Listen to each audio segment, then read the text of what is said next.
Hello, traders. FX Pip Collector here. Today is Monday, June 9th, and this is my PM recap for the Euro US dollar. If you haven't done so already, definitely do check out my free Discord channel. It's a link down here in the corner at the end of the video. And make sure to take a look at my website, fxpipcollector.com. Watch the video on my home screen to learn more. So, anyways, the euro dollar did make a pretty nice move down today. It ended up rejecting the structure right here pretty bad, going all the way back up. Put our Fibonacci retracement on the move down right here. We are at the 78%, so if it does respect this and turn down engulfing, then it may end up continuing back down. But for me, if it does close above the 78%, then it probably means that this really is some sort of an ABC, which I'll show you right here. Zoom out a little, that this probably is some sort of a real ABC right here, or WXY.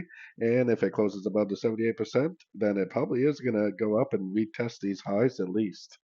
So anyways, don't forget to like and subscribe. And as always, thank you for watching and happy trading.